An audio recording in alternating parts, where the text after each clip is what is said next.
ओम श्री गणेशाय नमः। मैं डॉक्टर सतीश कुमार झा, सहायक प्राध्यापक, गुरुकुल संस्कृत महाविद्यालय बैरगनिया, सीतामढ़ी। आज की ऑनलाइन कक्षा में उपशास्त्री प्रथम खंड के छात्र छात्राओं का स्वागत करता हूं। आज की कक्षा अनिवार्य प्रथम पत्र संस्कृत सामान्य विषय की होगी। इस पत्र में आज हम लोग संधि प्रकरण के अंतर्गत अयादि संधि और पररूप संधि पढ़ेंगे। पूर्वरूप संधि, पूर्व के पाठ में हम लोग संधि प्रकरण को समाप्त कर चुके हैं। पुनः पुनरावृत्ति के क्रम में आज हम लोग अयादि संधि को पढ़ेंगे। अयादि संधि संस्कृत व्याकरण का सूत्र है एचो वयायावः। यदि बाद में कोई स्वर रहे तो ए का ऐ, ओ का औ, ए का आ हो और ओ का आव होता है। ए ऐ ओ औ यानी बराबर आयाय अवाव होता है। जैसे उदाहरण से जोर अनम शयनम, यहाँ ए और अ मिलके अय हो गया। ने जोर अनम नयनम, यहाँ ए जोर अ मिलके अय हुआ, नयावर अय बन गया। ओ जोर अनह पवन, यहाँ ओ जोर अ मिलके अब नया वर्ण बन गया। गो जोर अकह गाय कह, यहाँ ए जोर यो मिलकर आय हो गया है, नया वर्ण। विनय जोर अकह विनाय कह, यहाँ ए जोर अ मिलके आय हो गया, नया वर्ण। भव जोर अनम भवनम, यहाँ ओ जोर अ मिलके अब नया वर्ण बन गया। ओ जोर अकह पावकह, यहाँ ओ जोर अ मिलके आव नया वर्ण बन गया। नय जोर अकह नायकह, यहाँ ए जोर अ मिलकर आय नया वर्ण बन गया। रात्रो जोर अस्ताचल बराबर रात्रावस्ताचल, यहाँ ओ जोर अ मिलके आव नया वर्ण बन गया। इस प्रकार हरे जोर ए बराबर हरिये, यहाँ ए जोर ए मिलके नया वर्ण अये बन गया। मुने जोर ए मुनिये, यहाँ ए जोर ए मिलके अये बन गया। अब एक नियम है कि पदांत ए ओ ऐ और औ रहने पर ऐ आदि के य व का विकल्प से लोप हो जाता है। जैसे श्रिये जोर इति श्रियायति, श्रियायेति या श्रियाइति दोनों होता है। हरे जोर इह ई, हरे जोर ई बराबर हर ई और हर ई दोनों शब्द बनता है।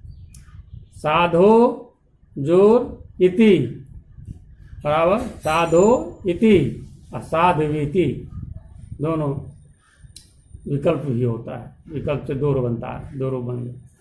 तो जोर इति बराबर ताविति और तो इति, यह दोनों होता है। फिर दूसरा नियम है पदांत ए या औ के बाद ओ आए तो उसकी जगह पर खंडकार माना अर्ध अ हो जाता है। इसे पूर्व रूप कहते हैं। इसे पूर्व रूप कहते हैं। जैसे सखे जोर अर्पय, सखे अर्पय। विष्णु जोर अत्र, विष्णोत्र। अब अतिरिक्त संधि पाणिनि के अनुसार पूर्व रूप संधि का एक सूत्र है, एंगः पदांतादति। एंगः पदांतादति अर्थात अयादि संधि का अपवाद है। यदि पद के अंत में ए या ओ हो और उसके बाद अ हो तो उस अ का लोप हो जाता है। इसके स्थान पर अर्ध अ चिन्ह लगा दिया जाता है।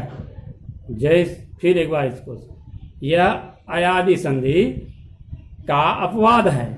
यदि पद के अंत में ए या ओ हो और उसके बाद अ हो तो उस अ का लोप हो जाता है। उसके स्थान पर अर्ध अ चिन्ह लगा दिया जाता है। जैसे रामे जोर अपि, रामे अपि। प्रभो जोर अत्र, प्रभो अत्र। कह जोर अयम, कोयम। सह जोर अवदत्, सो अवदत्। यह पूर्व रूप संधि है। अब एक संधि है प्रगृह्य संधि। प्रगृह्य संधि ईदे ईदुदेद द्विवचनं प्रगृह्यम। यह सूत्र है पाणिनि व्याकरण का। इसमें कहा गया है कि प्रकृति भाव से संधि भी कहते हैं। इकारांत, उकारांत या एकारांत शब्द यदि द्विवचन रहता है तो कोई संधि नहीं होती। जैसे मुनि जोर आगच्छत, अर्थात मुनि आगच्छत। साधु जोर इमे, साधु इमे। यह संधि का निषेध है यहाँ। लते जोर एते, लते एते। सेविते जोर एते, सेविते एतो। अयादि संधि का निषेध।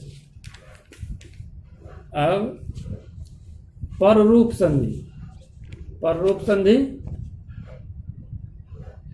इसका व्याकरण शास्त्र का सूत्र है, एंगी पर रूपम, एंगी पर रूपम। यह सूत्र कहता है कि उपसर्ग के आकार के बाद यदि धातु का ए अथवा ओ रहे तो उपसर्ग का आकार भी बाद के स्वर का रूप ले लेता है। और फिर एक बार सुने इसे। उपसर्ग के आकार के बाद यदि धातु का ए अथवा ओ रहे तो उपसर्ग का आकार भी बाद के स्वर का रूप ले लेता है। यह वृद्धि संधि का अपवाद है। जैसे प्रोजोर एसियति, प्रेसियति। प्रोजोर एसियति अर्थात प्रेसियति। प्रोजोर एजते अर्थात प्रेजते। उपजोर ओसति अर्थात उपोसति। उपजोर ओसति अर्थात उपोसति। इस प्रकार यह एंगी पर रूप को हम भी जाने। अतः आज का पाठ हम लोग संधि प्रकरण में अयादि संधि, पर रूप संधि और एंगी पर रूपम के बारे में हम लोग पढ़े। अगले पाठ में फिर हम लोग शेष संधि के बारे में पढ़ेंगे। आज का पाठ यहीं समाप्त किया जाता है।